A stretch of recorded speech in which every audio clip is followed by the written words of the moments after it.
Bonjour à toutes et tous, merci d'être ici. Donc on accueille aujourd'hui pour ce débat un petit peu spécial des représentants et représentantes candidates et candidats aux élections fédérales des grands partis du canton, le PS, l'UDC, le PLR et les Verts, pour parler d'effondrement. C'est le thème du festival. Donc, dans un contexte d'élections fédérales qui ont lieu en parallèle d'une conscience citoyenne de plus en plus forte sur les enjeux écologiques, nous avons souhaité entendre les différents partis sur leurs réponses politiques et leurs programmes face à une situation de possible effondrement de la société. Donc, les candidats ici présents seront face à l'improvisatrice Charlotte Kramer, qui s'est beaucoup penchée sur ces questions de l'effondrement, et face au chercheur indépendant et essayiste Vincent Mignereau, qui a étudié les relations, certaines relations entre l'humain et son environnement, et ce qui amène l'humain à s'affranchir de la régularisation naturelle. Et bien au courant aussi de ces questions-là et de l'aspect scientifique de la situation. Voilà, donc on va d'abord accueillir 4 candidates et candidats des partis maires. Donc on a Vladimir Novak pour l'UDC Vaud, qui sera aussi là pour les jeunes UDC, Carmen Tanner pour les Verts vaudois, Rémi Jacquier pour le PLR Vaud et Romain Pillou pour le PS. Donc vous aurez environ 40 minutes pour répondre aux questions de ces deux, suite à quoi j'interromprai la discussion et inviterai les représentants des partis de jeunes, donc Loris Soki pour les jeunes Verts, Vladimir Novak encore pour les jeunes UDC, Luc-Olivier Stramke pour les jeunes libéraux radicaux et Mehdi Henriou pour la jeunesse socialiste, qui auront également environ 40 minutes pour se prononcer face à de nouvelles questions sur leur programme face à la situation. Donc je précise simplement pour vous, candidates et candidats, que vous ne pourrez pas répondre chacune et chacun à chaque question, puisqu'elles sont nombreuses, mais que Charlotte et Vincent seront garants de l'équilibre de parole entre vous tous et tous, pour que chacun puisse parler et se présenter en manière égalitaire. Donc je vais donc laisser maintenant Vincent et Charlotte se présenter brièvement, puis les candidats vous présenter environ 30 secondes chacun. Je vous souhaite à toutes et tous beaucoup de courage et beaucoup de plaisir.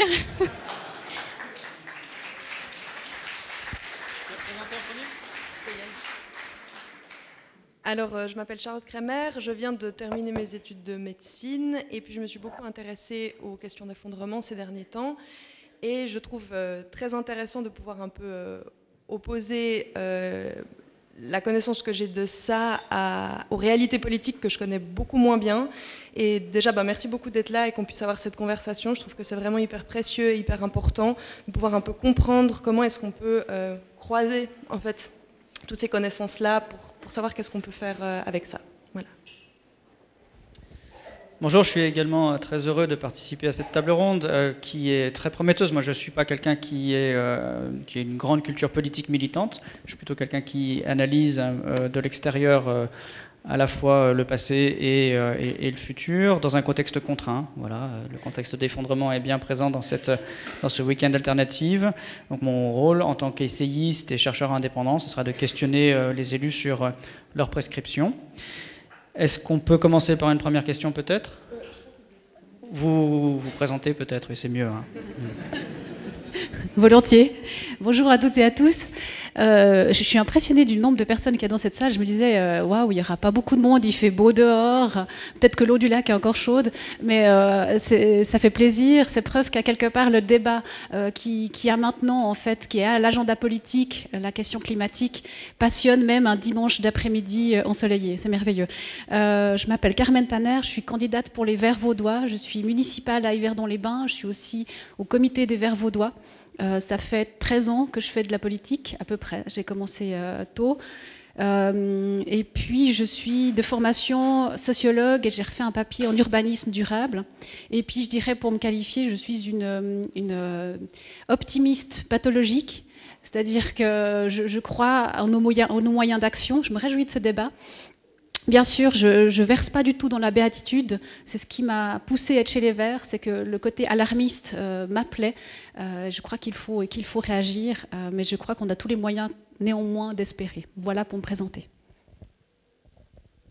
Bonjour à tout le monde. Alors, Vladimir Novak, j'ai 30 ans. Je suis responsable dans la sécurité privée. J'ai géré à peu près une équipe de 30 personnes. C'est avec plaisir que je suis ici parce que c'est effectivement un sujet qui concerne tout le monde, y compris à l'UDC, contrairement à ce qu'on peut lire dans la presse. Je suis candidat sur la liste des jeunes UDC Vaud. Merci beaucoup. Alors Rémi Jacquier, 67 ans. On m'a dit que j'étais le vieux de l'équipe, mais je suis jeune dans ma tête. Voilà. Alors de profession, je suis ingénieur rural et géomètre. Maintenant, on dit ingénieur en environnement. Voilà. Dans le cadre de mes activités dans un bureau d'ingénieur que j'ai fondé il y a une quarantaine d'années, qui compte 25 collaboratrices et collaborateurs, nous nous occupons de projets environnementaux, d'adduction d'eau, donc des thématiques qui sont en rapport avec les problématiques du climat et de l'environnement. Je me réjouis donc de débattre avec vous. Je suis impressionné aussi par le public. Bonjour à toutes et tous, je m'appelle Romain Pillou, j'ai 23 ans, je suis sur la liste du Parti Socialiste Vaudois, mais je suis aussi membre du comité vaudois de l'ATE, de l'Association Transport et Environnement, qui s'occupe essentiellement des questions de mobilité douce, et disons aussi voilà, de multimodalité des transports et autres joyeusetés du genre. Et je suis étudiant en sciences politiques et bientôt étudiant en urbanisme durable à l'Université de Lausanne. Alors, vous aurez compris que j'étais très impatient de poser mes questions. Et une qui m'intéresse particulièrement, à laquelle on réfléchissait avec Charlotte, c'est ce contexte effectivement de risque d'effondrement de la civilisation thermo-industrielle qui entraînerait bon nombre d'autres effondrements autour d'elle, d'autres sociétés, mais également le vivant qui est déjà gravement impacté. Et donc, on assiste peut-être à une rupture, un changement de paradigme écologique, c'est-à-dire que l'écologie s'est construite d'une certaine façon depuis plusieurs décennies, et elle se confronte à une nouveauté. C'est d'une part à l'échec de ce qui s'est passé jusque-là en termes d'écologie, de militantisme écologique, d'action écologique, de développement durable. Ça n'a pas marché, en tout cas pas comme nous l'attendions. Et ma question, c'est comment vous intégrez cette nouvelle théorie, cette nouvelle voie d'évolution de l'humanité qui est celle d'un risque d'effondrement. Est-ce que vous réformez ce qui s'est fait jusque-là? Est-ce que vous entendez que c'est un monde totalement nouveau dans lequel nous allons vivre? Ou est-ce que vous prolongez les réflexions telles qu'elles ont été menées jusqu'à présent?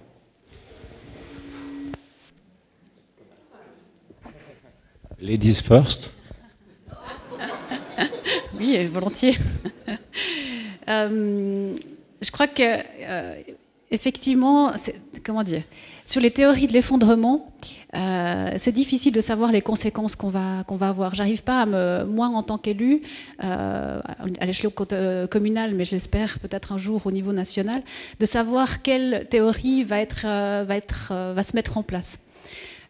C'est difficile parce que ce qu'on est en train de vivre, on ne l'a jamais vu dans notre civilisation sur la planète Terre. On a pris 5 degrés en 20 000 ans et puis là, on prend 1 degré en un siècle. Donc c'est juste inimaginable et difficile de prédire à l'avance ce qui va se passer. Par contre, le rôle des politiques, ce qu'on doit faire, c'est 2 choses, et c'est là où on a péché jusqu'à maintenant, c'est d'écouter les scientifiques, c'est de remettre, et ça serait peut-être un élément de réponse pour vous, c'est de remettre la place du scientifique dans le débat. Ils ont été trop longtemps mis à l'écart. J'ai lu un article, j'ai lu un article du New York Times qui fait très pédant, mais j'ai lu un report d'un article dans une revue toute simple, je crois que c'était le Migros Magazine, qui disait en gros que si on avait écouté les scientifiques en 1980, le réchauffement climatique ne serait plus une thématique. On n'a pas écouté les signaux d'alerte de ces personnes expertes, et ça c'est un problème en tant que politique, on doit réagir. On doit prendre aussi les signaux d'alerte de la société civile. Et là, on en a un, clairement, donc on doit réagir. Les Verts, on a porté je dois avouer qu'on a porté cette voix des scientifiques du mieux qu'on pouvait. Peut-être qu'on a fait des erreurs, peut-être qu'on n'a pas revendiqué assez. Néanmoins, on a toujours essayé d'amener ces signaux d'alerte dans le monde politique. Et je crois qu'on doit reconnecter en fait la société civile sur ces thématiques-là. Voilà pour répondre déjà à une première partie. Je ne sais pas si quelqu'un d'autre veut réagir. Il n'est pas prévu que tout le monde réponde à toutes les questions, mais sur celle-ci, effectivement, je pense que nous attendons une réponse de chacun des intervenants. Oui. Merci. Alors, je pense effectivement que pour prendre une image, on est maintenant près d'un précipice. Hein. On est à quelques dizaines de mètres d'un précipice et on doit absolument réagir, ça c'est certain. Et je suis convaincu que les partis politiques dans ce pays sont conscients, pas uniquement en période préélectorale, mais dans le cadre de leurs activités, de leurs travaux, tout au long de leurs engagements aux 3 niveaux politiques de ce pays. Ça, c'est la première chose. Deuxième chose, alors je partage évidemment l'avis de Carmen Tanner. Je crois que des scientifiques éminents ont déjà tiré la sonnette d'alarme dans les années 70. Effectivement, on ne les a pas écoutés. Moi, je me souviens quand même qu'à l'époque, avec ma jeune épouse, on militait contre l'énergie nucléaire, près de la centrale de Luçon, et je n'ai pas changé ma ligne sur ce point-là. Donc, je crois qu'il faut être cohérent aussi en politique, mais tout à fait être conscient qu'on a des défis énormes à relever. Et c'est vrai, quand on a quelques connaissances dans le domaine technique et scientifique, je dirais que je suis plutôt optimiste. Je suis optimiste comme Carmen, mais je crois que maintenant, on doit absolument se mettre au travail. Et il y a une notion que j'aime beaucoup, qui est aussi un élément du programme du PLR pour les élections à venir, c'est la notion de responsabilité individuelle. Je trouve que chaque matin, quand on se lève, on doit se poser des questions fondamentales sur notre manière de se déplacer dans la journée, notre manière d'utiliser de l'eau potable, notre manière de peut-être organiser, régler le chauffage de la maison. Enfin, je m'excuse de citer des exemples triviaux, mais je crois que la somme de 8 milliards d'hommes et de femmes qui auraient un comportement adapté pourrait, à mon avis, donner des résultats assez passionnants. Mais c'est bien tout le défi, quoi. Je crois que les désaccords vont venir assez vite. Oui, moi je suis assez aussi... j'ai un peu lu aussi dans le cadre de mes cours et tout ça, donc, sur ces questions d'effondrement. Donc ça, c'est quelque chose aussi qui apparaît aujourd'hui dans l'espace public, qui est extrêmement, extrêmement fort et extrêmement important aujourd'hui. Et j'adhère en tout cas aux risques qui sont évoqués, aux différentes théories et aux différentes finalités qui, comme disait Carmen avant, on ne les connaît pas encore. Et on espère d'ailleurs certaines ne jamais les connaître. Mais voilà, je pense qu'on doit effectivement faire quelque chose de très fort. Par contre, je pense typiquement que le vrai problème aussi qu'on a dans l'humanité, c'est qu'aujourd'hui, tous les changements climatiques importants qui peuvent mener à un effondrement, ils mènent aussi à un effondrement parce que les premières personnes touchées, c'est les personnes les plus pauvres. C'est les premières personnes pour qui ça va être extrêmement difficile de migrer, de survivre, d'avoir accès à de l'eau potable, d'avoir accès à des ressources les plus essentielles. Et ça, je crois qu'il y a quand même quelque chose dont on dit, moi je dis toujours, c'est une phrase assez connue, mais il n'y a pas de justice climatique sans justice sociale. Et donc, il est évident pour moi que la solution ne se retrouve malheureusement pas dans la responsabilisation individuelle. En tout cas, la responsabilisation individuelle, s'il y en a une, elle doit impérativement mener à quelque chose de collectif et de plus fort, parce que en fait, on ne va pas sauver le climat en pissant dans la douche chaque matin pour économiser un petit peu d'eau. C'est des systèmes, c'est un système qu'il faut changer, c'est un système économique, productiviste aujourd'hui qu'il faut, je pense, vraiment changer et faire évoluer, sans quoi on continuera encore très longtemps à se demander pourquoi est-ce qu'on n'arrive pas à respecter les accords de Paris sur le climat et autres éléments, puisqu'on a vraiment un système financier qui est destructeur et qui ne va pas actuellement dans la bonne direction. Et je pense qu'aujourd'hui, les politiques en Suisse n'en sont justement pas conscients et ne prennent absolument pas la mesure de la situation dans laquelle on est. Et je trouve qu'on a des informations toujours plus alarmantes quasiment chaque jour, en tout cas chaque semaine, mais qu'il y a peu de gens qui sont prêts à faire des changements systémiques pour améliorer les choses. J'aimerais juste amener un tout petit complément avant que vous parliez par rapport aux inégalités sociales. Juste rappeler, en tout cas de ce que j'ai l'impression, c'est que Par rapport à la responsabilité individuelle dans les gestes du quotidien, c'est, je pense, très difficile pour les populations pauvres d'avoir ça en tête, parce que c'est déjà tellement compliqué de boucler les fins de mois, de réussir à fonctionner. S'il faut commencer à faire sa lessive à la main, des choses comme ça, ben c'est juste pas possible. Donc je pense que la responsabilité individuelle, effectivement, elle est extrêmement importante, mais les personnes qui ont le pouvoir de faire changer les choses, ou en tout cas presque le privilège de faire une démarche écologique, ont cette responsabilité-là.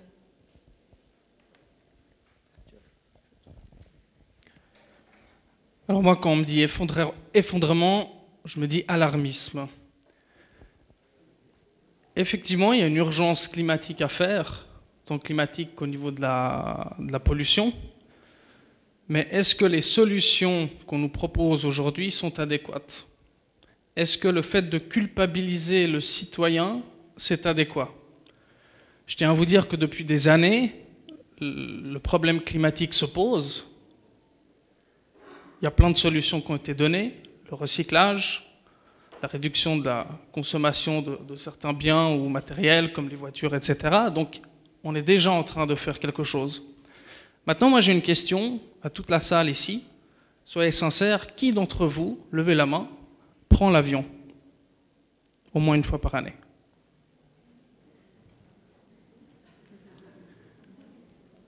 On voit quand même un certain nombre de personnes.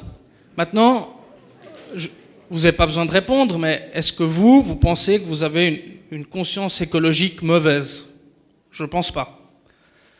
Donc tout ça pour dire, aujourd'hui, je suis désolé de le dire, on nous bassine avec ce côté écologique, parce que je m'en souviens d'un ancien gouverneur américain qui disait, pour comprendre, il faut suivre la trace de l'argent. Et aujourd'hui, le nouveau modèle ou les nouvelles propositions économiques se trouvent justement dans le problème climatique et l'écologie. Donc on a les médias, on a différents partis politiques autour de moi qui parlent de ça, mais je pense que le citoyen, peu importe qu'il soit de gauche ou de droite, a déjà une conscience écologique et qui fait tout pour le mieux. Je pense qu'on aura l'occasion de débattre sur les propositions écologiques à faire, ça sera très intéressant, il y a des idées. En tout cas, nous à l'UDC, pour nous, c'est clair. Importer des denrées alimentaires qui viennent de l'autre bout du monde, c'est non. Donc si on a une conscience écologique très profonde, la moindre des choses, c'est commencer à consommer local et le plus possible. Et là, on va régler une bonne part des problèmes qu'on a aujourd'hui. Je vous remercie. Si j'ose, vu que chacun des candidats a parlé de cette question de la responsabilité individuelle, je crois que M. Jacqui a mis le doigt sur un élément important. C'est clair que la responsabilité individuelle, c'est une part de la chose, on va dire. Ça participe à la prise de conscience. Moi, je suis à ce stade où je dois avouer, je n'y crois plus vraiment. C'est-à-dire que oui, on a tous notre responsabilité. Je suis sûre que si vous venez à ce festival-là, vous faites des choses dans votre quotidien, et je trouve ça formidable, mais vous serez peut-être du même avis que moi qu'on doit aller plus loin. Moi, je vois cette implication sur la responsabilité individuelle comme une dérobade, comme quelque chose d'anecdotique finalement. Ça doit se jouer à un autre échelon, ça doit se jouer au niveau local, cantonal, fédéral, par des lois fortes. Imaginez, pour prendre un exemple, que la question sociale, la retraite ou le bouclier social, on va dire ça de manière générale, on le gérait sur la même philosophie, c'est-à-dire la responsabilité individuelle, c'est-à-dire les gens donnent un peu de l'argent pour aider les autres. Non, ça ne marche pas comme ça. Le bouclier social, ça a été une loi, ça a été des implications fortes, et je crois qu'on peut attendre la même chose pour le climat, c'est-à-dire que oui, vous pouvez donner à Greenpeace, etc., mais ça doit être des éléments très forts au niveau national. Alors, effectivement, pour la responsabilité individuelle, je suis tout à fait d'accord, dans le sens que j'ai vraiment essayé de faire cette démarche personnellement. J'ai essayé le zéro déchet, j'ai décidé de ne plus prendre l'avion, j'ai essayé vraiment de ne plus acheter d'habits du tout, d'acheter en deuxième main. Bref, vraiment, j'ai fait une liste des gestes qu'il fallait que je fasse pour être en adéquation avec mes idées, je les ai appliqués. Et je me retrouve maintenant avec la douce sensation d'avoir un peu pissé dans un violon pendant 6 mois et d'être là, bon, ben, au final, voilà, super, je fais ça, les gens autour de moi ne le font pas forcément, ils le font peut-être un peu, j'essaye d'en parler autour de moi, de discuter, et j'ai l'impression qu'en fait, c'est peut-être pas inutile, mais en tout cas, pas du tout suffisant par rapport à l'urgence face à laquelle on est. Ok, alors, je crois qu'il faut déjà bien qu'on contextualise le débat. On est en Suisse, dans un pays de 8 millions d'habitants, hein, 1/1000 de la population mondiale. On a, je crois, mis en place un certain nombre de mesures qui sont efficaces. Mais si on prend les problèmes dans leur priorité, si on regarde quelles sont les causes, par exemple, de ce fameux CO2 qui provoque l'effet de serre, le réchauffement et tout ce qui s'ensuit, c'est tout d'abord les transports. Donc en Suisse, nous avons une politique qui tente à encourager, disons, les transports qui génèrent peu de CO2, et ça, c'est le premier point. Il y a un gros travail à faire encore dans ce domaine. On parle d'électrification des véhicules, on parle d'utilisation de carburants alternatifs ou d'utilisation de transports à mobilité douce. Il y a un deuxième volet qui est très important où on peut gérer, à mon avis, cette problématique de la production du CO2, c'est nos bâtiments. On a un effort énorme à faire en Suisse pour isoler nos bâtiments. On est tous concernés, qu'on soit locataire ou propriétaire. Et là, si on veut inciter les propriétaires à isoler les bâtiments, il faut des moyens.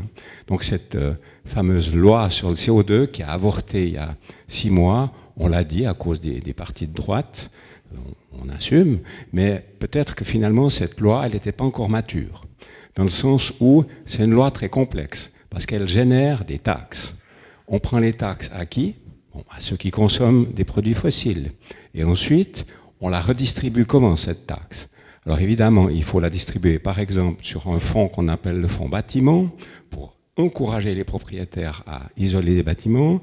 Il y a également, je dirais, ce qu'on appelle le fonds des technologies, le fonds climat, où on recherche, grâce à nos excellentes universités, des méthodes, des mécanismes, des outils pour lutter contre le réchauffement climatique. Et puis, il y a aussi une partie de cette taxe qui doit revenir, et ça c'est peut-être l'élément intéressant sur le plan de l'équilibre social, aux gens, aux familles, n'est-ce pas? On le fait par exemple maintenant via l'assurance maladie, on reçoit une petite somme chaque mois. Les entreprises, elles reçoivent ça via le canal de l'AVS, l'assurance vieillesse et survivants. Donc, je trouve que là, il faut s'atteler aux priorités. 3e priorité, c'est l'industrie. 4e priorité, c'est l'agriculture. Je pense qu'on en parlera aussi cet après-midi.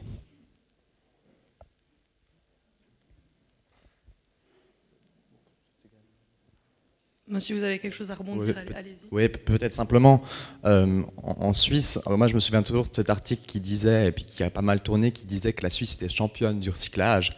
Il ne faut pas oublier que la Suisse, avant d'être championne du recyclage, elle était aussi championne de la consommation. Donc finalement, on produit énormément de choses, et si on produit une quantité excessive de biens de consommation, ce que nos grandes surfaces font, avec évidemment encore toutes les pertes qu'il y a dans le processus, eh bien, c'est bien sympa d'être fier du recyclage que l'on fait, et ça ne veut pas dire que recycler n'est pas important, mais qu'on se trompe effectivement de cible en allant dire aux gens il faut recycler.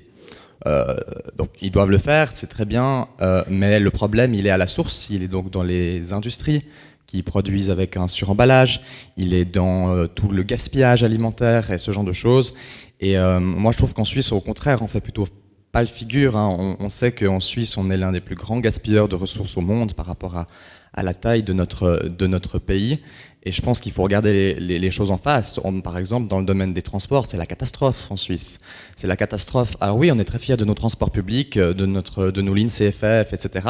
Mais les lignes CFF, en augmentant perpétuellement le prix de l'abonnement général, on n'encourage pas les gens à changer de transport. L'Office fédéral des routes ne fait que vouloir élargir les autoroutes en Suisse, qui est aussi une catastrophe. Et je pense que même si évidemment que la voiture électrique elle a un petit rôle à jouer, si tout le monde continue à avoir sa propre petite voiture électrique pour aller faire ses déplacements quotidiens, c'est pas une solution non plus. Et je crois qu'il y a vraiment en tout cas un sens à donner, à de dire ok, maintenant on développe vraiment des alternatives, on arrête d'importer massivement des SUV ou des 4x4 qui sont extrêmement polluants, qui sont une catastrophe, et on prend des mesures fortes comme des interdictions d'importation de certains véhicules, on prend des mesures fortes pour que ces véhicules ne puissent plus rentrer dans l'espace urbain si la personne n'en a pas besoin, parce que toutes ces conséquences, c'est des conséquences dans les milieux urbains, sur la santé, sur l'environnement, sur un certain nombre de choses. Et on commence à réfléchir qu'est-ce que c'est l'avenir demain des transports. Et l'avenir demain des transports, c'est ce qu'on devrait mettre en place maintenant, et ce qui n'existe pas en Suisse, un certain nombre de pistes cyclables. C'est la multimodalité des transports, pouvoir passer d'un transport à un autre pour se rendre, même quand on habite dans un petit village, il faut avoir des alternatives. Et donc développer ces alternatives et surtout les rendre accessibles est quelque chose mais d'essentiel, puisque comme vous l'avez dit, les transports sont parmi les éléments qui polluent le plus dans notre pays et au-delà. Ok, alors pour rebondir par rapport à ça, la question que j'ai maintenant c'est à quel point, pour pouvoir opérer vraiment un vrai virage écologique, à quel point est-ce qu'on doit repenser les fondements même de notre société et son fonctionnement plutôt qu'essayer de faire exactement pareil que jusqu'à maintenant, mais tout remplacer pour que ça soit moins polluant, etc. À quel point est-ce qu'il faut repenser justement notre façon de travailler, notre façon de se déplacer, etc. Merci pour la question. Je rebondis sur également ce qu'a dit M. Pilot. On parlait de transport et puis le virage qu'il faut prendre. Mais toutes les personnes qui sont dans cette salle, ils font le virage quotidiennement. Le problème, c'est pas nous, c'est plus haut, c'est les gouvernements, les solutions qu'ils prennent. C'est-à-dire que nous, on utilise ce qu'on nous donne. Si par exemple on doit se déplacer avec une voiture, si aujourd'hui on doit prendre une voiture d'essence, on prend une voiture d'essence. Si on nous propose des alternatives, on peut les prendre. Mais les alternatives, elles ne sont justement pas proposées par nous. Et on a quoi aujourd'hui? Aujourd'hui on a la voiture électrique par exemple. Si on réfléchit de A à Z, de la production jusqu'à la consommation, sincèrement, votre pile, vous devez aller chercher du lithium en Amérique du Sud. Vous avez vu les dégâts que ça fait? Vous devez aller chercher du cobalt au Congo. Inutile de vous dire, vous le savez, je pense tous, que c'est des petits-enfants qui vont chercher le cobalt. C'est ça la solution? Moi, je vous donne une solution concrète, et c'est ce que je défends. Par contre, les autres partis combattent. Alors, c'est le gaz naturel, mais moi je parle du biogaz. Chaque année, on a des milliers et des milliers de tonnes qu'on ne retravaille pas avec, par exemple, les déchets d'agriculteurs comme le purin. Le fait de transformer ça, vous avez une énergie locale, vous avez les conduites qui sont là, donc pour le transport. À titre personnel, moi j'ai une voiture au gaz naturel biogaz, donc je sais de quoi je parle. Et aussi par rapport à ça, si vous transformez tout ça, vous avez déjà une alternative qui ne nécessite pas de transport international, parce que pour faire votre voiture électrique par exemple, il faut importer, il faut que ça vienne par avion ou par bateau. Je vous rappelle juste aussi que les bateaux, ce n'est pas non plus le moins polluant. On a vu dernièrement des articles par rapport à ça. Donc en fait, la solution, elle est locale, elle se trouve chez nous. Alors c'est une solution parmi d'autres. Maintenant, on a voté la dernière fois pour abandonner l'énergie nucléaire. Alors c'est bien, on a voté, mais qu'est-ce qu'on fait maintenant? On apporte de l'énergie d'Allemagne, le charbon. On a vu juste? Non, on n'a pas vu juste. Donc, si on parle d'écologie, il faut réfléchir local. C'est la seule solution. Et localement, il y a les solutions. Oui, pour répondre à votre question, juste reformuler là, peut-être que pour bien qu'on la ressaisisse encore une fois. Donc la question, c'était de savoir à quel point est-ce qu'on doit repenser le fonctionnement de la société plutôt que remplacer. Par exemple, par rapport aux voitures, plutôt que de se dire on continue à utiliser autant de voitures, il faut juste qu'elles soient écolo. Et justement, comment est-ce qu'on peut repenser l'organisation de la société pour qu'on n'ait plus besoin de prendre la voiture? C'est ça la question que je pose. Mais à tous les niveaux, à quel point est-ce qu'on repense notre fonctionnement pour faire différemment plutôt que remplacer? Parce que ça demande énormément de ressources de remplacer tout le système tel qu'il est actuellement. C'est une grande question, parce qu'on touche à un fondement, c'est la société capitaliste, à quelque part. On doit repenser un système dans lequel on baigne, on vit tous les jours, donc c'est extrêmement difficile d'imaginer comment imaginer un autre monde. Je n'ai pas encore le terme, je ne sais pas si quelqu'un l'a sur cette planète actuellement, mais je crois qu'on doit s'y œuvrer pour le trouver. Dans tous les cas, plutôt que de penser par priorité, moi je crois que pour repenser notre fonctionnement, on doit lancer des gros chantiers.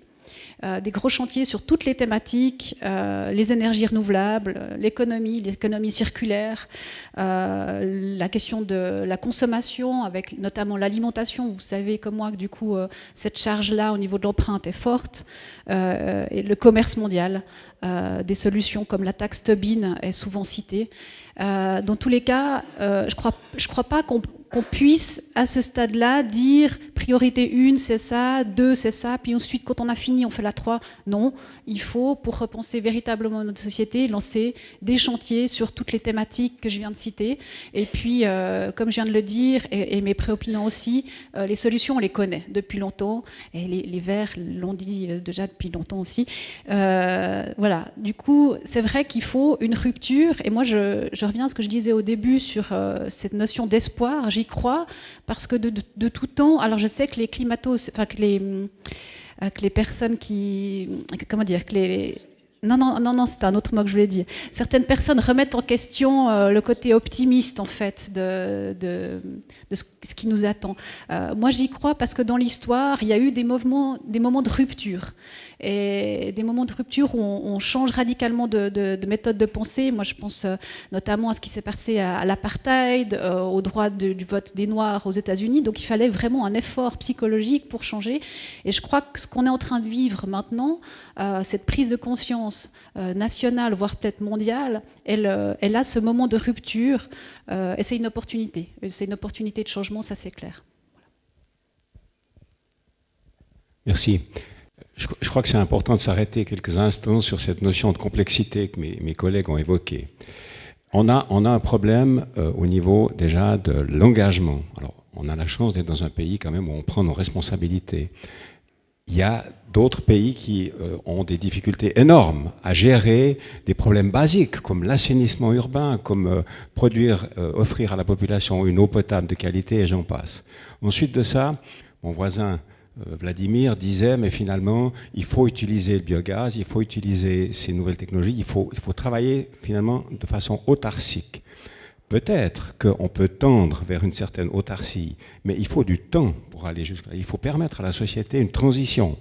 Donc la grande difficulté, et qui était en fait l'exemple du chantier qu'évoquait Carmen Tanner, c'est de définir des priorités à court terme, à moyen terme et à long terme. Ça, c'est un immense défi, et ça, je pense que c'est le défi des politiques.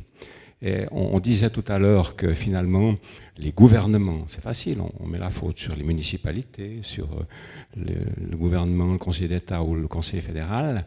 Je regrette, mais dans ce pays, on a quand même la possibilité de réagir contre une loi. On peut déposer un référendum si on n'est pas d'accord. Et on le sait, en Suisse, le peuple a toujours le dernier mot, contrairement en France. Très bien. Je suis français, alors je peux en témoigner. Un point technique avant que je pose ma nouvelle question, je voulais juste préciser qu'en agriculture, il n'y a pas de déchets, ça n'existe pas. Il faut absolument, dans l'agriculture, que toute la matière organique retourne dans le sol, sans quoi il y a perte de matière organique. Donc l'agriculture, finalement, si la matière organique ne retourne pas dans le sol, elle perd des rendements chaque année. Et l'exemple typique est bien connu et historiquement largement documenté. Quand on fait des essences à partir de soja, de n'importe quel oléagineux qui permet d'être brûlé dans une voiture diesel ou d'être complémenté dans les voitures à essence, et bien en fait, on détériore des sols à vitesse grand V. Donc la notion de déchet n'existe pas en agriculture. Si la biomasse ne retourne pas dans le sol, l'agriculture en pâtit. Si on en fait de l'énergie, c'est autant de CO2 dans l'atmosphère et autant d'agriculture en moins. Précision technique importante. Et je suis quelqu'un qui pense que effectivement l'avenir est à une relocalisation contrainte, parce que la quantité d'énergie disponible dans notre macrosystème va se réduire pour des raisons de déplétion géologique. Les hydrocarbures, il y en a de moins en moins dans le sol à partir d'une certaine date pour des raisons physiques. Donc la relocalisation, c'est à terme notre contrainte fondamentale. Alors, la faire trop tôt ou la faire plus tôt que dans le rythme de la démondialisation ou la relocalisation mondiale, voilà ce à quoi, selon moi, cela nous expose en Europe. L'Europe est le pays qui a le premier cru sur le plan économique avant de conquérir le monde, ce qui veut dire que c'est le premier pays qui a siphonné toutes les ressources, enfin le premier ensemble de pays qui a siphonné toutes les ressources minérales sur son territoire et en grande partie les ressources énergétiques. Il reste un petit peu de pétrole et de gaz dans la mer du Nord, mais les ressources sont déjà en déplétion. Un peu de lignite en Allemagne, mais du charbon, il n'y en a plus ou quasiment plus. Et les ressources minérales, les métaux, il n'y en a plus depuis plusieurs décennies en Europe. Alors, la relocalisation de l'économie, ça a déjà été testé dans des espérances d'affranchissement de l'Europe par l'Italie et l'Autriche. Immédiatement, ce que ces gouvernements ont dû passer comme accord pour ne pas se retrouver en défaut économique et en défaut industriel en particulier, ce sont des accords macroéconomiques avec, pour l'Italie, la Chine et pour l'Autriche, la Russie. Évidemment, parce que ces pays n'ont pas les ressources sur leur territoire pour être autonomes et, pour le coup, c'est très important, souverains politiquement. Donc la question que je vous pose, c'est dans quelle mesure peut-on aujourd'hui décider d'un affranchissement de la mondialisation par anticipation, étant donné que autant la souveraineté économique que politique est sujette à une non-disponibilité de ressources sur place? Pas facile comme question. Alors, là où je partage vraiment cet avis de relocalisation, bah d'ailleurs je pense qu'on le partage tous ici, donc c'est cette nécessité effectivement de relocaliser les choses, y compris effectivement les activités économiques, l'emploi, évidemment les activités agricoles, voilà. Je pense qu'aujourd'hui, si on doit mettre un endroit où il y a un enjeu énorme par rapport à ce que vous dites, c'est les villes. Les villes regroupent l'essentiel de la population mondiale et je pense qu'aujourd'hui on réfléchit à comment densifier intelligemment les villes et je pense qu'effectivement c'est mieux de densifier les villes que de faire du mitage du territoire comme on l'a fait si longtemps, notamment en Suisse, qu'on continue à le faire un peu d'ailleurs. Et en fait, je pense qu'il y a j'ai l'impression qu'il y a pour avoir une marche forcée vers une relocalisation, eh bien, moi, personnellement, je ne compte pas sur la bonne volonté des milieux économiques, et des entreprises et des États, disons, des décisions que prennent les hommes politiques.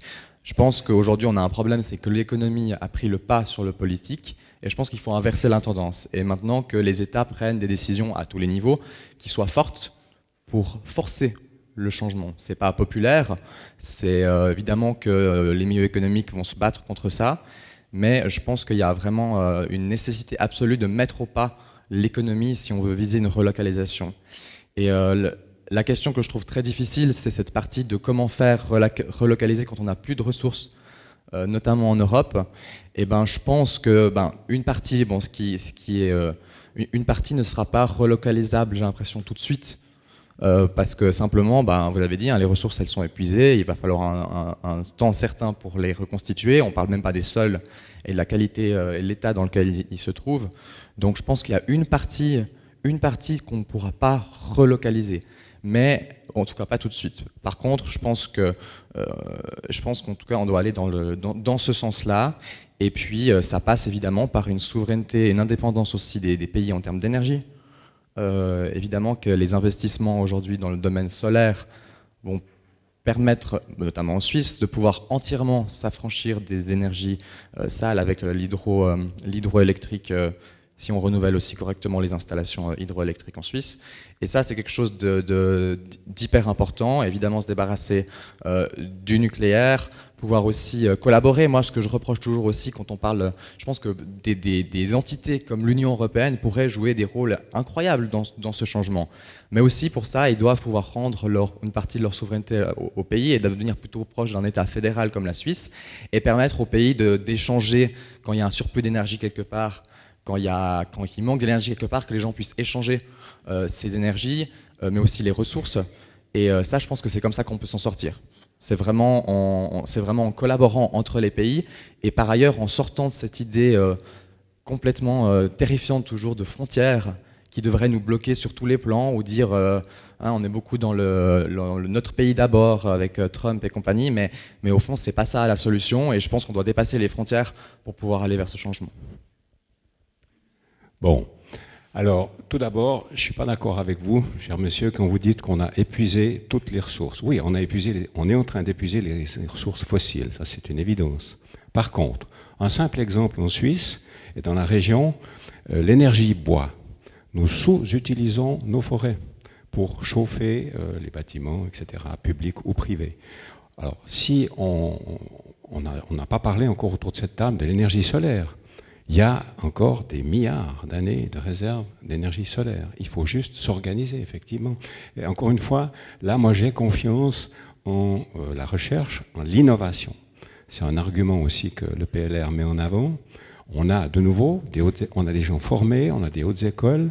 Pour ça, il faut continuer, il faut mettre un accent énorme sur la formation pour finalement pouvoir relever ces défis. Mais je comprends votre question sur l'affranchissement. C'est vrai que si on consomme du gaz en Suisse, et puis qu'un jour on nous ferme les robinets à la frontière, effectivement, on est ennuyé. Donc on doit chercher malgré tout une certaine indépendance. Et là, de nouveau, je crois que c'est le génie propre qui doit, en exploitant au mieux nos ressources, à commencer par l'économie, l'utilisation judicieuse de l'énergie, en isolant nos bâtiments par exemple.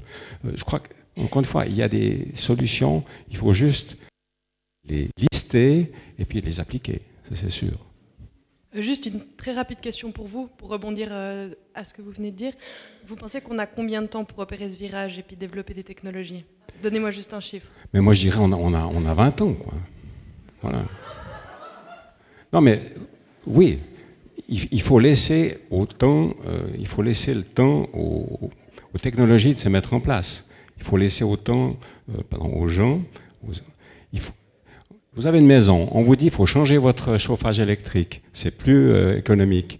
Ben, je peux vous dire, hein, il y a eu des sacrées réactions au Grand Conseil vaudois quand on a voulu limiter le chauffage, voire interdire le chauffage des maisons à l'électricité. Il faut une période de transition, c'est ce que j'ai voulu dire par 20 ans. Alors je rebondis tout d'abord ce que vous avez dit au début par rapport qu'il n'y a pas de déchets dans l'agriculture. Alors volontiers, j'y adhère à ça, mais il ne faut pas oublier qu'on fait du compost et tout ce qui est au niveau du compost, on peut transformer en biogaz. Je reviens d'ailleurs un petit peu dessus. Quand vous transformez en biogaz, donc c'est-à-dire en méthanisation, vous pouvez quand même garder les engrais. Maintenant, la solution, vu que vous êtes un petit peu alarmiste, le GIEC dit également qu'il faudrait garder le nucléaire. Ça, c'est une réalité. C'est-à-dire que vous avez un tel rendement avec le nucléaire, il ne faut pas oublier que les fumées qui sortent, c'est uniquement de la vapeur d'eau. Donc, la solution serait de revenir au nucléaire, puis c'est réglé le problème. Maintenant, dans les solutions qu'on nous propose, moi je veux bien le solaire, etc. À titre personnel, je ne suis pas fermé, mais il ne faut pas oublier, pour faire les panneaux solaires, les métaux qui sont dedans, vous allez les chercher où? En Suisse? En France? C'est en Chine que vous allez chercher ces métaux. Donc il faut... Pardon? Oui, mais est-ce que là, si vous faites une transition écologique, est-ce que c'est pour devenir également pollueur à l'inverse? C'est exactement ce qu'on a fait en éteignant les centrales nucléaires, en allant chercher de l'énergie en Allemagne avec le charbon. Hein. Aujourd'hui, quand les Allemands roulent avec une voiture électrique, monsieur, ils ne roulent pas au nucléaire, ils ne roulent pas au solaire, ils roulent au charbon, monsieur. Donc c'est ça qu'il faut aussi prendre conscience. On veut faire une transition volontiers, tout le monde est partant dans cette salle, et je pense que ça, on est tous d'accord, mais il faut réfléchir à la solution qu'on nous propose. C'est ça qu'il faut faire. Il faut y réfléchir. Et ça, c'est pas facile. J'aimerais juste, vu que vous vous rapportez au GIEC, j'aimerais juste rappeler que le GIEC est alarmiste. Alors c'est encore plus grave, parce que si le GIEC est alarmiste et qu'il propose la solution nucléaire, ben alors revenons au nucléaire.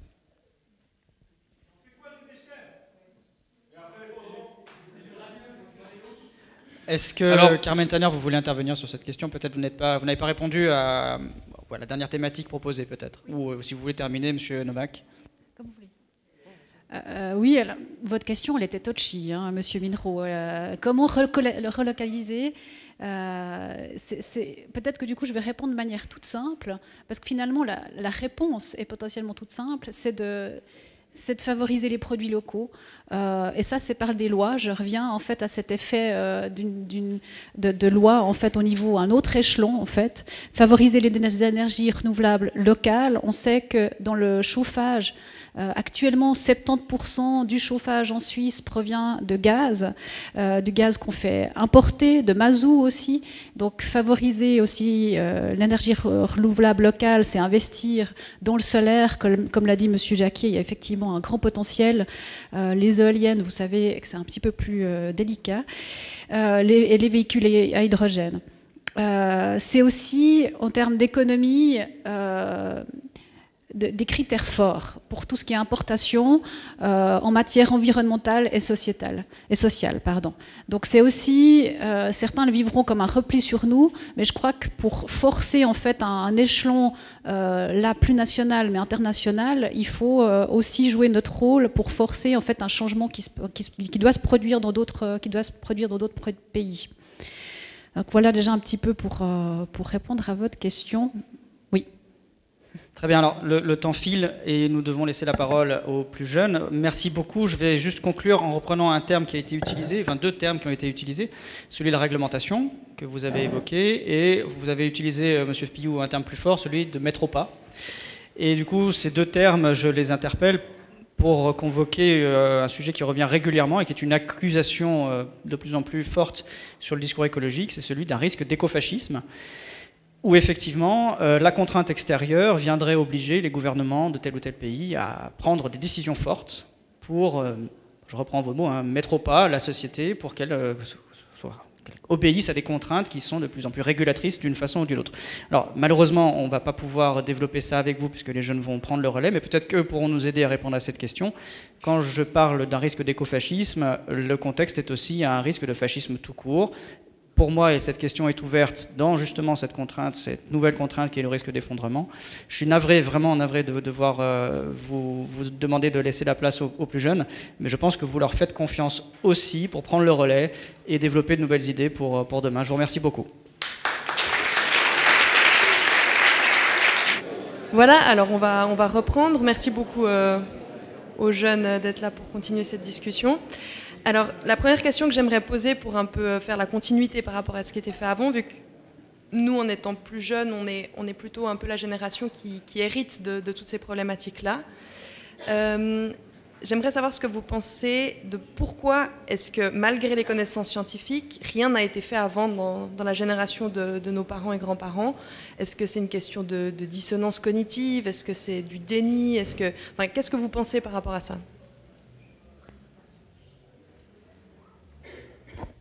On se présente avant? Non, mais pas besoin en fait. Franchement, moi je. Oui, présentez-vous. Je suis juste un peu gêné parce que je ne sais pas dans quelle génération je dois me placer. Je suis embarrassé, mais allez-y, présentez-vous. Je m'appelle Loris et je suis membre des Jeunes Verts et Jeunes Vertes. Je fais un apprentissage de laborantin en biologie et j'ai trouvé le débat juste avant était très ennuyant parce que on n'était pas vraiment centré sur les vraies questions et les enjeux qu'il y avait, et c'était pas du tout une question sur après l'effondrement, c'était vraiment des questions qu'est-ce qu'on peut faire pour éviter l'effondrement, alors qu'au final on va pas forcément l'éviter, il faut qu'on limite les conséquences, on va pas éviter l'effondrement simplement. Voilà, et je passe la parole. Je me représente. Ouais. Bonjour à tous, Luc-Olivier Stramke, je viens de Valorbe, j'ai fait mon gymnase aussi à Yverdon. Je suis également candidat, comme mes camarades à cette table, candidat sur la liste des jeunes PLR. J'aimerais simplement dire que par rapport à cette question de l'effondrement, moi je considère que mon engagement politique, il vise justement à répondre à ce type de problématique-là. Donc, c'est simplement pour dire que si je considérais vraiment l'effondrement comme quelque chose d'inéluctable, certainement que cet investissement-là, cet engagement dans la vie locale, dans la vie associative et puis à l'échelon politique, certainement que je ne l'aurais pas fait. Donc vous comprendrez que pour moi, l'effondrement, ce n'est pas quelque chose qui est inévitable, comme le dit Loris. Je pense qu'on a tout à faire. Je pense que le politique a son rôle, je pense que la société civile a son rôle. Et maintenant, c'est à notre génération, celle qui est à cette table aujourd'hui, de répondre à ces défis-là. Voilà. Alors, je me présente pour commencer. Je m'appelle Mehdi Henriou. Je suis beaucoup plus jeune que mon camarade Romain Pillot, vu que j'ai 6 semaines de moins. Et je suis candidat sur la liste de la jeunesse socialiste vaudoise. Je suis également membre du comité directeur de la jeunesse socialiste vaudoise. J'ai fait un apprentissage d'employé de commerce à la commune de Valorbe, d'où je viens, comme Luc Olivier. Et là, actuellement, je suis en études en lettres et sciences politiques à l'université de Lausanne. Alors, le fait est que l'effondrement, chaque civilisation y a fait face d'une manière ou d'une autre. Donc, dire que l'effondrement peut être évité, c'est un mensonge, du point de vue historique. Après, on ne sait pas exactement quelle forme il va prendre, ni quand il aura lieu. À mon avis, c'est clairement avant la fin de ce siècle. Ni de quel type il sera. Est-ce que ce sera économique? Est-ce que ce sera une guerre thermonucléaire? Est-ce que ce sera probablement écologique avec le réchauffement climatique?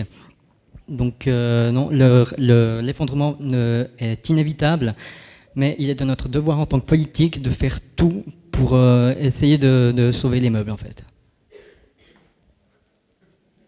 Alors, je vais juste répéter la question que j'ai dit avant. Donc, qu'est-ce que vous pensez que c'est quoi qui a empêché les générations précédentes d'agir quand il était vraiment temps pour éviter un tel effondrement? Mais le fait est que si rien n'a été fait, c'est aussi parce que c'était des volontés publiques de développer tout ce qui est énergie nucléaire, de consommer toujours plus d'énergie fossile. Et bon, on fait notre mea culpa au niveau des socialistes parce qu'on a aussi eu une volonté de développement économique pour mieux redistribuer les richesses qui passaient par la consommation.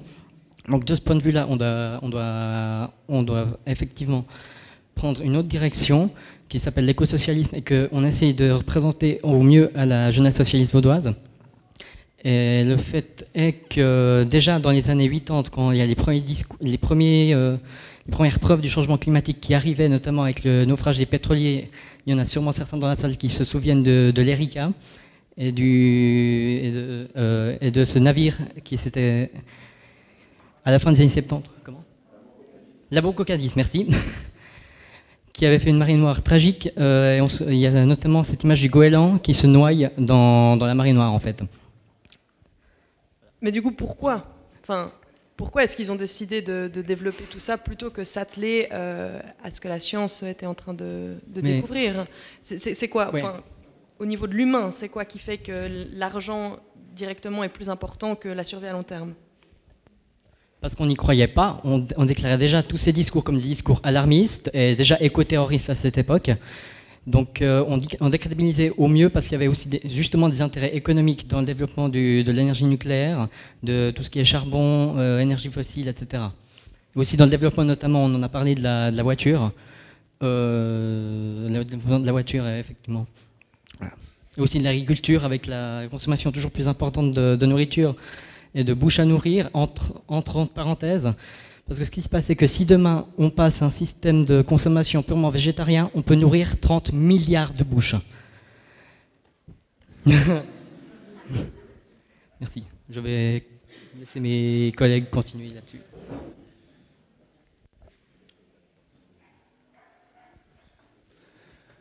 Merci pour la question.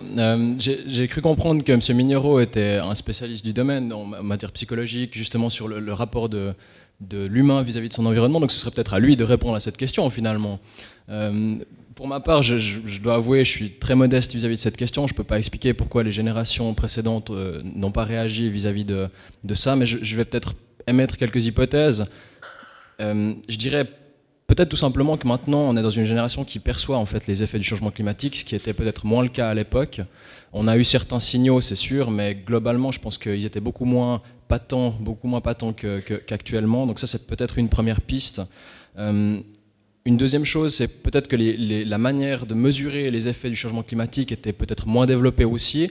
Très tôt on a eu des signaux d'alarme, c'est sûr, mais je pense que dans toute la pleine mesure du changement climatique, on avait peut-être moins de moyens de le mesurer et peut-être aussi d'attester que ce changement était effectivement dû à l'activité humaine. Et ça, je pense que c'est aussi central, c'est qu'on a mis très longtemps à accepter que ce changement-là était bien dû à l'activité humaine. Et pour moi, c'est peut-être aussi un facteur qui a fait qu'on s'en est rendu compte relativement tardivement. Voilà.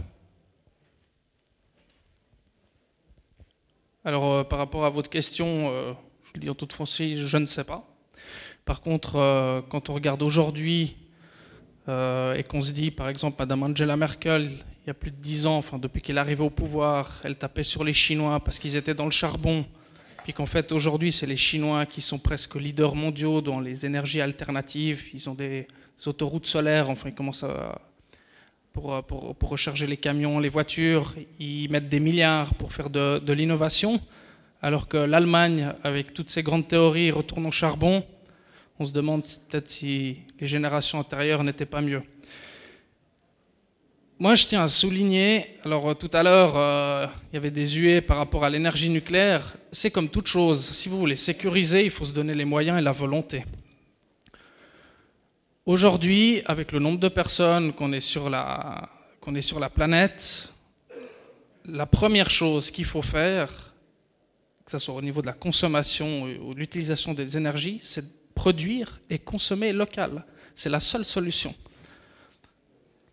C'est l'indépendance du pays en question de faire un maximum de ce côté-là. Et ensuite, par la suite, on peut éventuellement se dire... est-ce qu'on peut globaliser, mondialiser le problème pour arriver à là? Mais c'est un problème pour chaque pays. Maintenant, par rapport à cet alarmisme, moi je reviens dessus. Il ne faut pas oublier que la Suisse, par rapport au changement climatique, c'est, je crois, à peu près 1/1000. C'est-à-dire que nous, on peut faire tous les changements que vous voulez, mais il n'y aura presque aucun impact. Je veux dire, si vous êtes entouré d'usines à charbon de tous les côtés de la Suisse, cette pollution, le changement climatique, il y aura. Donc c'est un engagement par pays, avec des solutions locales et des responsabilités. Maintenant, si on veut vraiment régler le problème, il ne faut pas se mentir. Il faut arrêter de faire des enfants, il faut arrêter de prendre l'avion, il faut arrêter de tout faire. Puis le problème, il est réglé immédiatement. Voilà. Vous dites, en effet, exactement. Est-ce que c'est ça la solution? Il y a des gens qui prônent ça, hein, très clairement. Mais je ne pense pas que c'est une solution. La solution... c'est, comme je dis, c'est de trouver des choses locales. Et on peut le faire. Ça ne sert à rien de globaliser le problème et de se dire, bah, comme pour la voiture électrique, on va chercher le matériel à l'autre bout du monde, ensuite on va chercher l'autre à l'autre bout du monde. Exactement. Je suis désolée, voilà. Je vais vous couper parce qu'on en a déjà parlé un peu avant.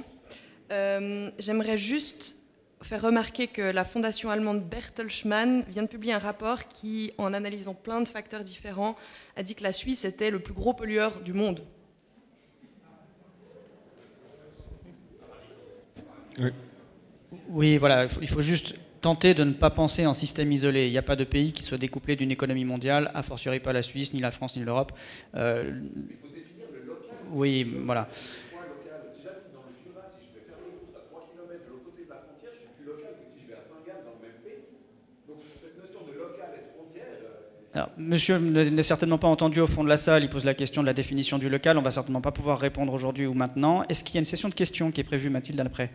Non. Alors, c'est embarrassant parce qu'on va avoir du mal à jongler entre les questions du public et faire parler les jeunes qui sont sur le plateau, c'est quand même eux qu'on a envie d'entendre.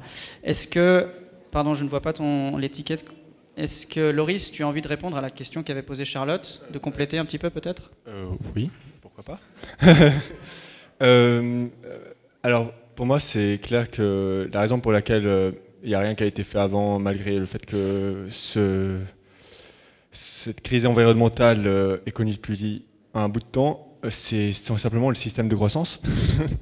faut pas se leurrer, en fait, c'est que le cœur de l'humain est bon par nature, mais le système le rend mauvais et le pousse à faire des choix qui sont différents de ce qu'on devrait faire. Et notamment ce système-là, actuel, qu'on a, nous pousse à croître, à produire, à être individualiste, à être égoïste, alors que la nature devrait nous pousser à s'entraider entre nous. C'est biologique. Mais du coup, voilà, c'est pour ça qu'il n'y a rien qui a été fait, c'est à cause de notre système de croissance. Du coup, les solutions, elles doivent être prises rapidement parce que, contrairement à notre cher Peder qui était avant, qui dit qu'on a 20 ans pour le faire, on a moins de 9 ans pour réduire nos émissions carbone à zéro pour éviter un réchauffement de plus de 1,5 degré. 1,5 degré, c'est déjà énorme, c'est ce que demande le dernier rapport du GIEC. Les accords de Paris, c'est une blague, 2 degrés, on ne peut pas. Et ensuite, concernant le nucléaire et tout ça, il faut l'arrêter pour ne pas avoir à subir ça effondrement. Enfin bon, peu importe. Allez, je passe la parole. Merci beaucoup. Je vais contribuer à la réflexion sur le conflit générationnel en apportant une définition personnelle de ce qu'on peut appeler un effondrement. Pour moi, l'effondrement, c'est le coût du fait qu'une société ne se soit pas déjà effondrée. C'est le moment où cette société paye le coût de sa croissance précédente. Et pourquoi a-t-elle cru, cette société, cru au sens de croître, mais aussi en termes de croyance, la question des récits a été soulevée. Le récit de la croissance nous a porté effectivement. Alors je rappelle brièvement que la question de la saturation des rendements agricoles était une question qui se posait déjà à la fin du 19e siècle. Tous les États étaient, ou la plupart des États, en tout cas les leaders des États, les États leaders à l'époque, étaient très inquiets de la saturation des rendements agricoles et se demandaient comment coupler une croissance démographique avec les rendements qui commençaient déjà à saturer physiquement. On n'arrivait pas à augmenter les rendements agricoles. Nos sociétés ne se sont donc pas effondrées au début du XXe siècle parce que des chimistes ont inventé un procédé qui permet d'apporter des engrais artificiels dans les champs. C'est pour cette raison que nous sommes passés de 1 à 8 milliards d'individus aujourd'hui sur la planète au cours du XXe siècle. Alors ma contribution à la réflexion est celle-ci. Dans le conflit générationnel, il faut aussi intégrer que probablement, sans ce procédé Haber-Bosch et si nos sociétés s'étaient effondrées au début du XXe siècle, il n'y aurait personne ici dans cette salle.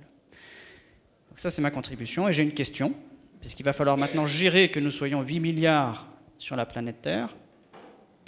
Et plusieurs études scientifiques, des études sociologiques, des études économiques, en particulier le dernier livre de Thomas Piketty, pointent la question du fait que dans une organisation quelle qu'elle soit, en particulier humaine mais aussi dans le vivant, les inégalités de répartition des richesses ou d'alimentation, en tout cas des ressources, les inégalités sont en soi, à elles seules, tout autre paramètre égal par ailleurs, sont en soi des facteurs d'effondrement ou d'aggravation de la situation. Alors ma question, qui est vraiment centrale, si tout doit s'effondrer, peut-être, j'en sais rien, on ne peut pas prédire l'avenir, mais effectivement, je suis plutôt de cette opinion-là. Si tout doit s'effondrer, comment allez-vous, vous, gérer cette question des inégalités, alors à l'échelle locale et à l'échelle internationale, puisque vous savez que la question est maintenant mondiale?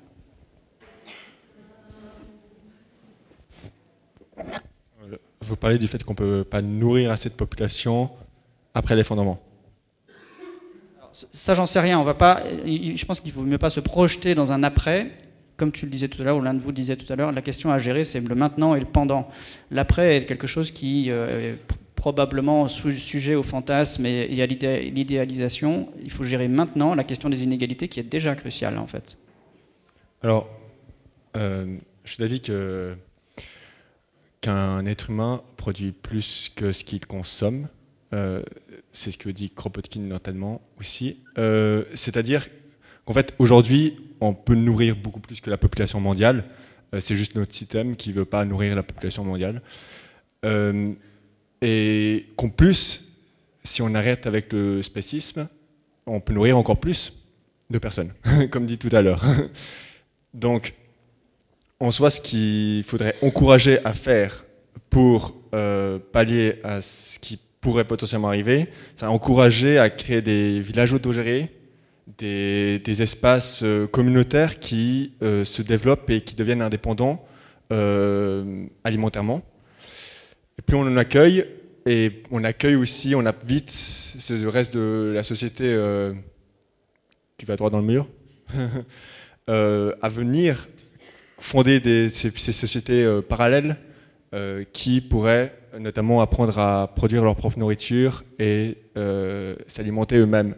Et il faudrait le faire ça internationalement. C'est un peu compliqué, mais probablement, enfin il faut essayer.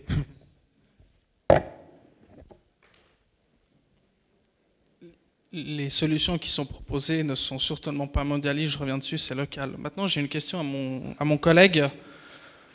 D'accord, le véganisme, spécisme, mais on fait quoi avec le bétail qui produit à travers, typiquement, je ne sais pas, les pets de vache, la méthanisation? Qu'est-ce qu'on fait avec ça?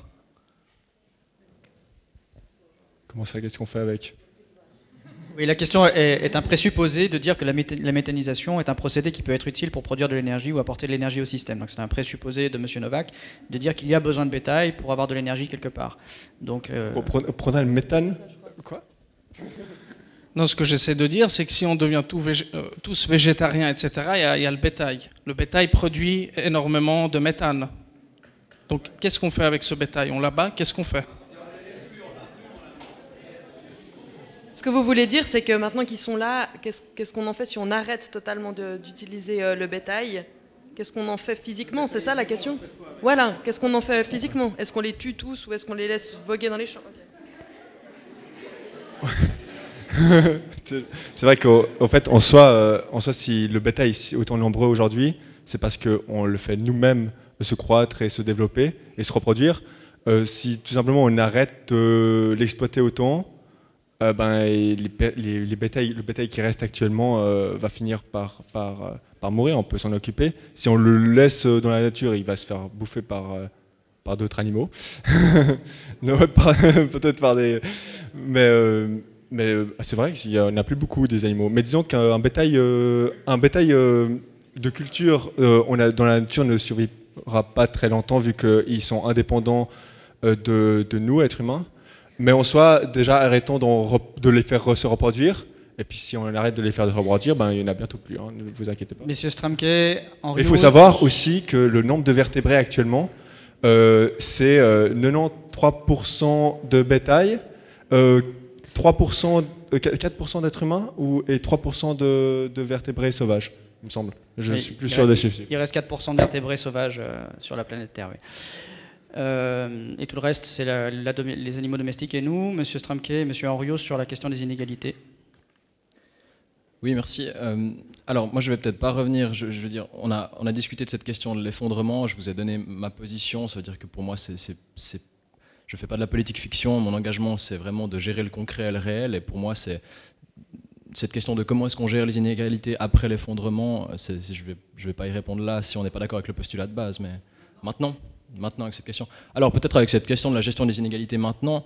Je répondrais très simplement que je crois tout simplement pas à une solution globalisée à l'échelle mondiale. Je veux dire, moi, je m'implique au niveau communal, au niveau cantonal, au niveau fédéral. Ce sont mes moyens d'action. Alors, aujourd'hui, moi, je fais le choix de vous répondre par rapport à mon engagement. Cet engagement-là, il s'inscrit dans une politique qui est communale, qui est cantonale, qui est fédérale. C'est ici que sont les moyens d'action. Faire des théories sur la gestion mondiale des inégalités, on peut le faire comme le fait Thomas Piketty ou d'autres auteurs, c'est certainement très intéressant, mais voilà, il y a des gens qui font de la théorie et puis il y a des gens qui font de la pratique, et voilà. C'est ma réponse à la question posée.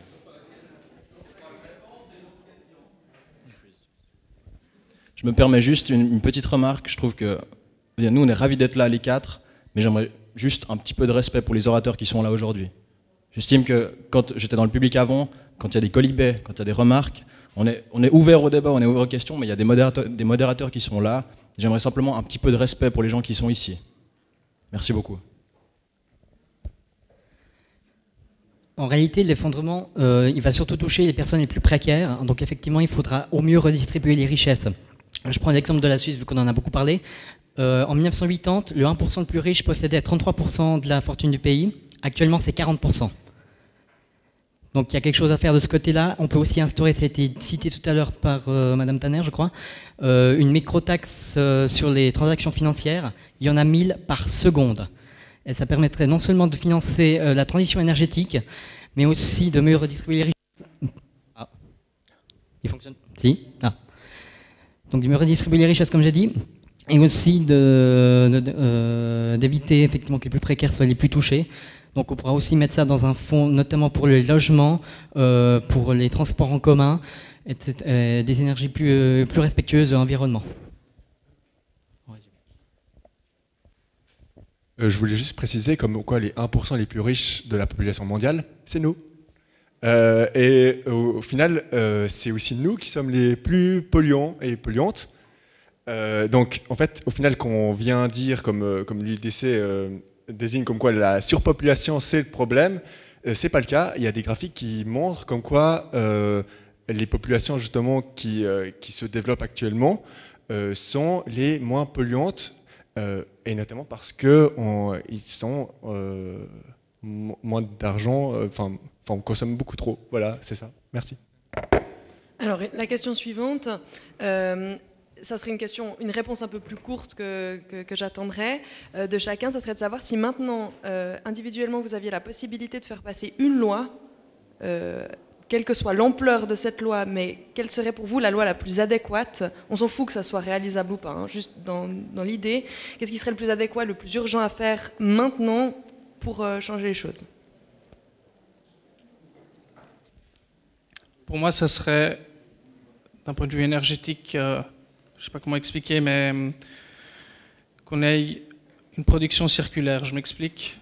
C'est-à-dire si vous avez une maison, vous installez des panneaux solaires ou ce que vous voulez, eh ben, c'est pas Romand d'énergie ou qui que ce soit qui gère ça. Vous pouvez faire vous-même. Aujourd'hui, on n'a pas cette capacité-là. Si vous êtes à côté d'une rivière, mettre, je ne sais pas, quelque chose comme un moulin, c'est votre énergie et vous la consommez. Aujourd'hui, la loi ne permet pas et je pense que la solution est dedans. Mais du coup, concrètement, juste, qu'est-ce qu'elle permettrait, cette loi-là? Ça permet à chaque individu d'être autonome d'un point de vue énergétique et de consommer sa propre énergie. Ok, d'accord. Juste une question, qu'est-ce qu'on sont les limites de la loi qu'on peut impliquer? Aucune. Aucune. Alors, oh non. Non. Attention, j'ai parlé d'écofascisme avant, hein, donc. Oui, non, mais à part ça, je suis complètement opposé au fait que, ce débat de l'écofascisme, pour moi, c'est un mythe, parce que les gens qui se battent actuellement pour l'écologie sont ceux aussi qui se battent pour le social. En soi, l'écologie, c'est du social. Donc, c'est clairement un mythe pour moi, cette dictature de l'écofascisme. Et si on a une, il y aura une révolution sociale. C'est top, c'est fantastique. Mais, alors, quelle est la loi que tu proposes? Je suis censé représenter les jeunes verts et vertes. Du coup, je vais me limiter à quelque chose d'étatisant. Du coup, je proposerais déjà qu'on arrête le nucléaire et qu'on arrête... en fait, j'ai envie d'arrêter plein de trucs, mais désolé. Un truc qui serait le plus important pour moi, ce serait quand même post-effondrement, c'est d'arrêter le nucléaire. C'est ce que je trouve le plus dangereux. Alors, je vais très rapidement répondre à Loris. On est déjà en train de le faire. Le nucléaire, on a déjà acté la décision du retrait. Ouais. Non, mais tu proposes une loi qui est déjà programmée, c'est juste ça que je veux dire. Mais voilà, bref, c'est pas... voilà.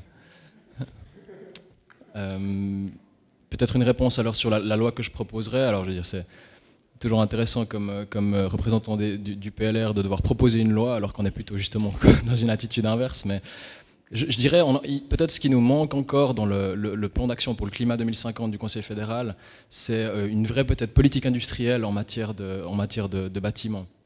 Je pense qu'on a besoin d'incitatifs forts et à la fois de comment dire, pas de taxes, mais disons de valeurs limites, en tout cas en matière de bâtiments. Je pense que on sait que le bâtiment, c'est un des plus gros secteurs de pollution. Donc pour moi, la chose la plus importante, c'est d'avoir vraiment une politique à la fois d'incitation, ça veut dire pour inciter vraiment les entreprises et puis les privés à rénover leur patrimoine bâtiment, et puis à la fois d'avoir des valeurs limites qui sont peut-être plus strictes qu'elles sont actuellement, parce que moi je crois beaucoup à la méthode de la carotte et du bâton. Je pense qu'il faut inciter et à la fois dissuader les gens. C'est la meilleure manière de mener une politique, c'est d'avoir à la fois ces deux instruments. On sait qu'il y a un instrument qui est plus favori de la droite, un instrument qui est plus favori de la gauche, mais je pense que c'est en conjuguant ces deux instruments qu'on peut arriver à réduire notre impact énergétique en matière de bâtiment. Voilà, je pense que si je devais citer une mesure, ce serait celle-là. Alors, je vais me permettre de citer une mesure qui est déjà en cours et une autre, celle que j'aimerais mettre en cours. La première, c'est l'initiative sur les multinationales responsables, d'un point de vue non seulement des droits humains, mais aussi des droits de la nature, dont on n'a pas encore parlé. Dont on aurait pu parler aussi. Il y a plusieurs accords internationaux, notamment celui de l'ONU de 1986 sur les droits de la nature. Et il y a plusieurs pays qui ont notamment sacré des fleuves, des montagnes, etc., avec des droits comme sujet des États. Et la loi que je voudrais faire passer, j'en ai déjà parlé, c'est la taxe Tobin sur les microtransactions financières, pour notamment, comme tu disais, sur les logements, sur l'énergie renouvelable, etc. Merci beaucoup. On parle donc d'un risque d'effondrement, hein. Vraiment il faut être méticuleux quand on entend ce mot, et la question aujourd'hui n'est pas de traiter l'après, qui reste, comme je le disais, hypothétique, très fantasmagorique, et certainement dans longtemps. Ce qui nous intéresse tous, c'est le pendant, le processus d'effondrement des écosystèmes, lui, est déjà engagé. Pour certains pays, une forme d'effondrement est déjà en cours, mais globalement sur la planète, nos économies continuent à fonctionner, elles sont encore fonctionnelles. Mais justement, on parle d'économie, on parle d'énergie, et il va falloir passer d'un certain niveau de richesse à un autre niveau de richesse. On a beaucoup parlé d'énergie, et il est acquis, là on parle de connaissances scientifiques, que en fait, une quantité d'énergie consommée par une société, c'est l'équivalent de sa capacité à produire du PIB. D'accord ?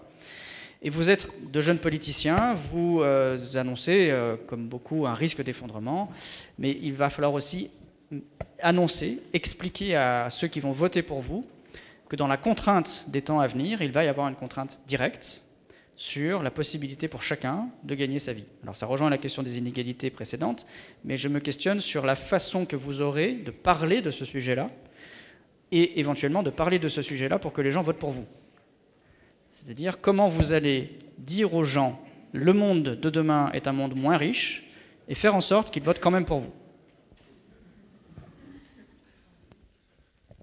Alors déjà, je n'ai pas envie que les gens votent pour moi. J'invite tout le monde à voter Jeunes Verts et Jeunes Vertes, mais j'ai pas envie d'être élu. Merci. Donc la question pour moi, c'est là on repose du fait, une question économique. C'est qu'en fait, en soi, la solution reste économique, reste à propos de l'argent et tout ça. Je comprends pas grand-chose. Enfin, pour moi, l'économie, c'est quelque chose qui nous a poussé vers l'effondrement. Donc, je vois pas comment on pourrait continuer à régler les choses d'un principe économique. En soi, il faudrait simplement l'économique, oui. Enfin, l'économie, c'est le partage de ressources. Mais ça inclut pas forcément que ce soit dans un système capitaliste et que ça inclut pas forcément de l'argent non plus. Donc en soi, il faut faire ces échanges de ressources, mais surtout aussi il y a beaucoup d'échanges de savoir, apprendre aux gens à produire eux-mêmes leur nourriture, apprendre à être indépendants et partager les ressources. C'est même pas une question du fait il faut pour se battre contre ces inégalités, il faut pas se dire on va devenir plus pauvre. Non, il faut se dire on est tous dans la même merde et on va tous se partager les ressources, le savoir ensemble pour se unir ça. Et puis aussi essayer de conserver ces droits sociaux qu'on a pris tant de peine à obtenir, l'égalité des genres, des droits des personnes LGBTQ et plus. Donc c'est vraiment des trucs qu'il faut conserver et qu'il faut se battre pour. Voilà, c'est ça.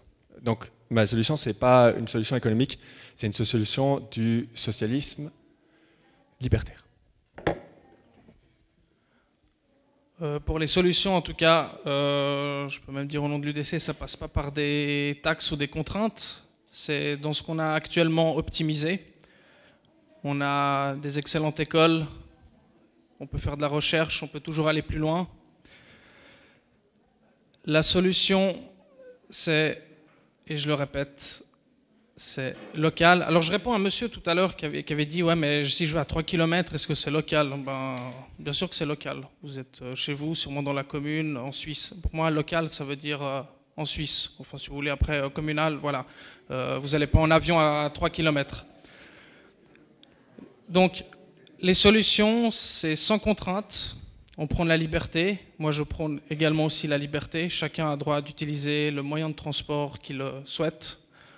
Pourquoi faire des contraintes? Il faut optimiser, aller dans la recherche. Il y a des solutions. J'en ai proposé une par rapport au biogaz. Il y a aussi l'hydrogène qui est en train de faire son apparition. Essayons de trouver des solutions qui sont elles-mêmes écologiques. N'allons pas chercher des solutions où il faut aller à l'autre bout du monde. Et là, on va optimiser et puis aller dans le bon sens. Merci. Merci beaucoup pour la question. Je répondrai peut-être en deux temps. Je ne sais pas s'il faut, je sais pas si c'est s'il faut arriver dans le débat public en disant, en affirmant aux gens qui seront moins riches demain, je pense qu'il faut simplement se poser la question de quelle sera notre consommation demain. C'est de savoir, là on sait qu'on est sur une quasi-obligation de réduire aussi une certaine forme de consommation qui a connu des dérives dans les années passées, et je pense que ça va être le gros enjeu pour les années qui viennent, ça va être de questionner cette consommation, que cette consommation devienne plus qualitative et pas quantitative. Je pense que ça c'est un enjeu à expliquer dans le débat public, et moi je m'inscris totalement dans cette démarche-là. Je vais peut-être ajouter un élément sur l'économie, parce que je pense qu'elle est facilement attaquée, et certainement à juste titre pour certains aspects, de nouveau dans les décennies précédentes et encore maintenant, mais j'aimerais simplement dire que l'économie est aussi d'une certaine manière un garant de prospérité. On a nos systèmes de formation, nos systèmes d'éducation qui sont financés par ce biais-là. Je veux dire, le festival alternatif, si je ne dis pas de bêtises, Mathilde, il faut me corriger si je dis des bêtises, mais il est financé également par la ville, donc par les impôts. Je veux dire, c'est aussi une partie de cette économie-là qui finance un certain nombre de prestations publiques. Donc j'aimerais juste dédiaboliser un peu cet aspect-là, et peut-être rappeler que mon combat en tant que jeune PLR dans ces élections fédérales, c'est aussi que la question écologique, on puisse avoir les entreprises et les privés qui deviennent un partenaire de cette transition-là. Je pense que de constamment attaquer l'économie, les privés, c'est pas forcément la solution. Je pense qu'il faut en faire des partenaires de cette transition. Je pense qu'il faut les inclure dans le jeu. Qu'on le veuille ou non, ils font partie de la société. Et donc on en a besoin et il faut qu'on travaille avec. Voilà. C'est peut-être mon message sur cette question-là. À mon avis, à court et moyen terme, il n'y a pas 36 solutions pour empêcher un effondrement total de la société. Ce qu'il faut, c'est mettre en place une décroissance, c'est-à-dire une consommation différente qui ne soit pas en défaveur des plus précaires. Et ça passe notamment par l'agriculture locale, respectueuse des terres. Parce que ce qui se passe actuellement, c'est qu'avec l'agriculture productiviste, le rendement des terres est de moins en moins bon. Et les sols sont de plus en plus pollués, donc on arrive de moins en moins à renouveler ces sols. Et aussi, ça doit passer par la fin de tout ce qui est obsolescence programmée, la diminution de la consommation d'énergie à terme. Ça, on va effectivement faire confiance à nos scientifiques qui sont formés dans nos excellentes universités pour créer des appareils, pas forcément électroniques, mais des systèmes qui consomment moins d'énergie. Donc on aura besoin de produire moins d'énergie. Et il faut, d'une manière générale, démocratiser les moyens de dépolluer. C'est-à-dire comment on fait pour pas dépolluer, parce que je crois qu'il y avait des statistiques à l'entrée de la salle, enfin en dehors de la salle, c'est que les gens se rendent de plus en plus compte qu'il y a un réchauffement climatique qui devient important et qui devient très inquiétant, mais ils ne savent pas comment faire pour diminuer au mieux notre impact. Et donc ça doit aussi passer par la démocratisation des nouveaux systèmes de consommation, etc. Alors on arrive déjà un peu au terme de ce débat, mais j'ai encore une question. Et c'est une question un peu plus sur votre imaginaire et votre espoir dans l'avenir, et un peu moins sur les revendications politiques.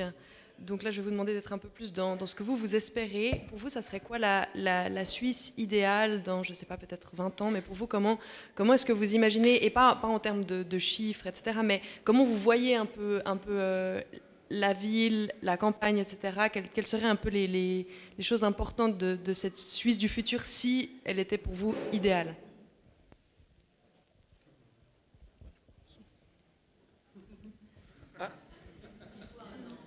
C'est moi? Ok.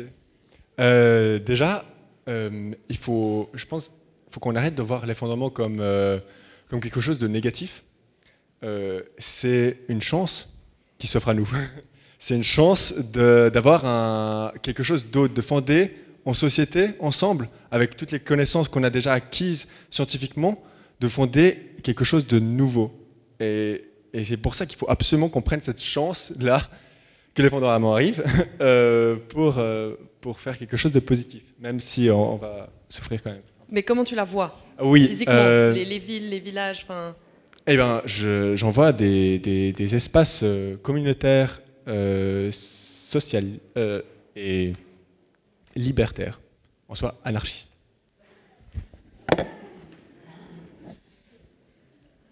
Peut-être préciser, parce que je ne sais pas, mais est-ce que ce propos-là représente le parti que tu représentes? Non, malheureusement non. Voilà, c'était pour préciser pour l'audience. Alors moi, Sur la liste quand même, hein. Alors moi, dans l'idéal, je vois une Suisse, en tout cas à moins de 10 millions d'habitants, pas toujours en expansion, comme on est en train de faire, avec la libre circulation des personnes. Je vois, mon souhait, c'est que chacun puisse être, dans un avenir, éventuellement propriétaire. Il a son bien à lui, il ne dépend pas de quelqu'un. Je vois l'avenir que chacun puisse faire des courses, acheter des choses sans forcément regarder son compte en banque. Et je vois surtout que notre pays puisse être souverain, que ce que nous votons puisse être accepté, pas modifié, et que nous vivons en sécurité et en liberté, que chaque personne a le droit de choisir son moyen de locomotion et ce qu'il a envie de consommer. Je vous remercie. Merci beaucoup. Je vais terminer, vous vous en doutez, avec une note peut-être optimiste. Pour moi, ma vision de la Suisse, ce serait déjà, pour commencer, une Suisse qui a su préserver ses fondamentaux. Ça veut dire tout simplement d'avoir encore une démocratie directe qui fonctionne, qui permet aux gens de s'exprimer, d'avoir une Suisse qui soit intégrée dans le monde. On sait qu'on a des partis qui s'attaquent aussi à ce pilier-là, et je pense que c'est important toujours de garder cette connexion avec le monde, ne serait-ce que pour le monde académique qui en Europe développe des solutions en matière écologique, et je pense que c'est très important de rester attaché à ce terreau-là pour les années qui vont venir et pour développer des solutions écologiques pour notre pays et pour le monde.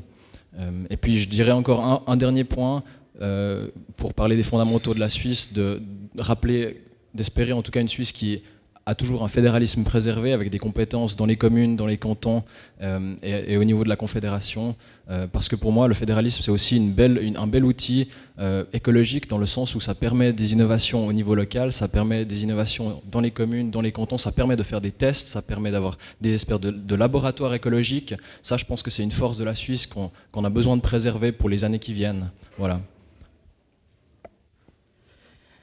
Ce que j'aimerais comme Suisse dans 20 ans, c'est une Suisse qui arrête d'exploiter les pays du Sud global comme elle le fait actuellement. C'est une Suisse qui a des micro-jardins qui poussent un peu partout, notamment dans les villes, avec des toits végétalisés. C'est une Suisse aussi qui effectivement a toujours une démocratie directe et un fédéralisme, qu'on puisse agir au niveau local, au niveau des cantons également et de la Confédération bien évidemment.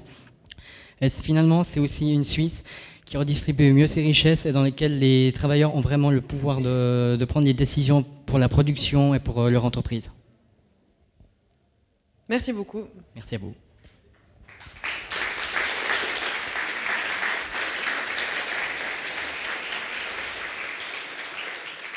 Merci beaucoup pour votre contribution au débat. Les échanges ont été relativement cordiaux malgré tout, hein. Tu as été un petit peu contrarié, mais ça va.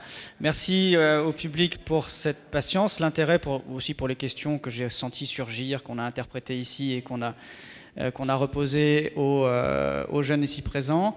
Je vais passer la parole à Mathilde qui va conclure, si elle veut bien. Voilà, très bien. Merci beaucoup.